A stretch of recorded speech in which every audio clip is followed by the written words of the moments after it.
সন্ধ্যাবেলা হাকিমপুরের এক আড়তের সামনে কাদামাখা উঠোনে মহাজন দেবুবাবু একটি পুরনো কাঠের চেয়ারে বসে খেলোর খাতায় হিসেব মেলাচ্ছেন। হারু গাড়োয়ান ও তার ছোকরা সহকারী কেষ্ট একটি গরুর গাড়িতে পাটের বস্তা বোঝাই করছে। কি হারু, আর কত দেরি করবি? সন্ধে গড়িয়ে গেল। আজ রাতের মধ্যে মাল নিয়ে না বেরোলে তো ভোর নাগাদ মোহনপুরে পৌঁছাতে পারবি না। আরে সামান্যই বাকি আছে কর্তা, ওই কোণের বস্তা দুটো তুলে দিলেই লেঠা চুকে যায়। চল রে চল। আমার হয়েছে যত জ্বালা, এই গরুগুলো তেমনি সারাদিন শুধু হাম্বা হাম্বা করে যায়। আমি তো তোদের পথের কথাই ভাবছি। সত্যি কি ওই মনসাতলির ঘাট ধরে যাবি? পথটা বড্ড শুনশান। মাল তোলা শেষ করে গায়ের ঘাম মুছতে মুছতে কেষ্ট এসে দাঁড়ায়। কেন কর্তা, ওই পথ দিয়ে গেলে যে অনেকটা বেলা বাজে। ঘুর পথে গেলে তো সেই কাল পেরিয়ে পরশু দুপুর। বলদ দুটো যে কাহিল হয়ে পড়বে। বেলা বাঁচে ঠিকই, কিন্তু জানটা বাঁচবে তো। গত 6 মাসে 5টা গাড়ি ওই ঘাট থেকে বেপাত্তা হয়ে গেছে।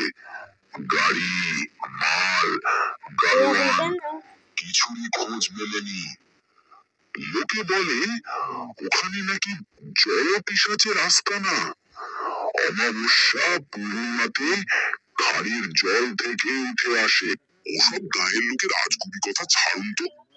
এই যুগে পিশাচ টিশাচে ভয় পেলে চলে? নির্ঘাত কোন ডাকাতের দল এই গুজব উঠিয়েছে, যাতে ভয়ে কেউ ওদিকে না যায় আর ওদের লুট তারাজ করতে সুবিধা হয়। ডাকাতি হোক আর পিশাচি হোক, বিপদ তো বিপদই।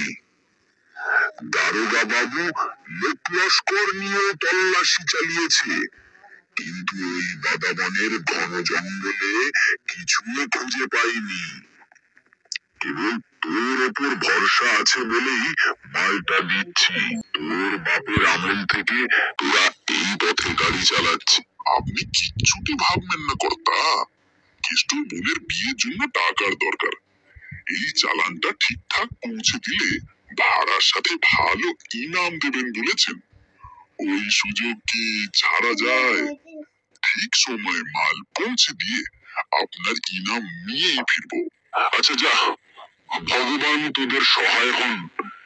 কিন্তু একটা কথা মাথায় রাখিস, ওই পথে রাতে অচেনা কাউকে বা কোনো কান্নার আওয়াজ পেলেও গাড়ি থামাবি না, যাই ঘটুক না কেন। আচ্ছা কর্তা, আমরা আসি।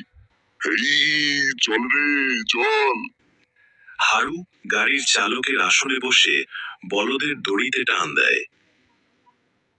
কেষ্ট গাড়ির পেছনে বসে কাঠের চাকার ক্যাচর ক্যাচর শব্দ তুলে গাড়িটা ধীরে ধীরে আড়ত থেকে বেরিয়ে যায়। দেবু মহাজন চিন্তিত মুখে সেদিকে তাকিয়ে থাকেন। গভীর রাত, গরুর গাড়িটি একটি নির্জন উপকূলীয় মাটির রাস্তা দিয়ে যাচ্ছে। একপাশে ম্যানগ্রোভের দুর্ভেদ্য জঙ্গল, অন্য পাশে সমুদ্রের দিকে নেমে যাওয়া খাড়ি। চাঁদের আলোয় রূপলি জল চিকচিক করছে। পরিবেশটা যেন এক প্রকার ভৌতিক রূপ ধারণ করে রয়েছে। ওস্তাদ, ঘাটা কেমন ছমছম করছে গো। চারদিকে শুধু ঝিঝি পোকার একটানা ডাক, আর দূরে জলের ছলাৎ ছলাৎ শব্দ, আর কিচ্ছু নেই। এই তো সবে মনসাতলির ঘাট শুরু হলো। এখান থেকে ক্রোশ 3 রাস্তা।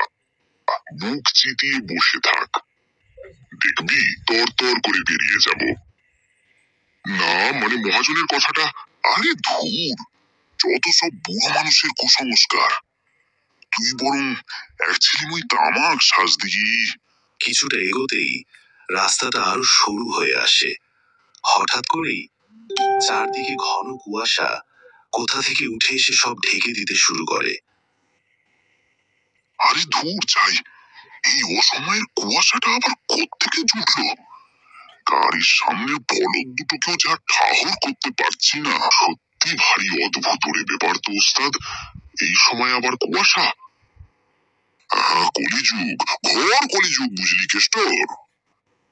না, গাড়িটা একটু দাঁড় করাও। এই অবস্থায় এক পা এগুলেও গাড়ি শুদ্ধ খাড়িতে গিয়ে পড়বো। বলদ দুটো ভয় পাচ্ছে দেখো। হারু রাস্তার ধারে একটা ভাঙা জেটির পাশে গাড়িটা দাঁড় করায়। জেটির মাথায় একটি হ্যারিকেন টিম টিম করে জ্বলছে দেখা যায়। ওস্তাদ, ওই দেখো আলো। হ্যাঁ, ঠিক বলেছিস।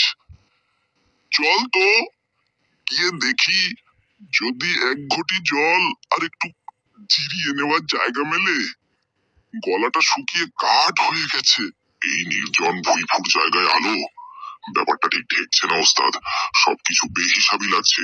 মেলা বকিস না তো, হয়তো কোনো জেলের ডিঙির পাহারাদার হবে। একটু জিরিয়ে নেওয়া যাবে।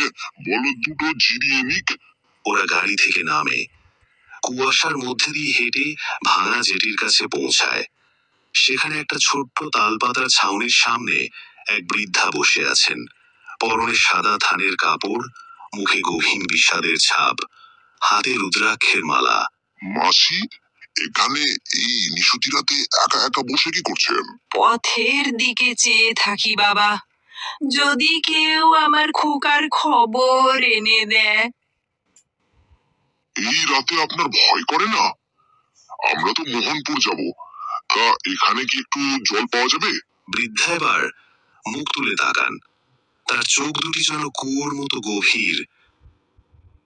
হ্যাঁ, জল আছে, বসো। আর এই দুটো নারকেলের নাড়ু মুখে দাও, পথ চলতে বল পাবে। তা আপনার খোকা কোথায় গেছে?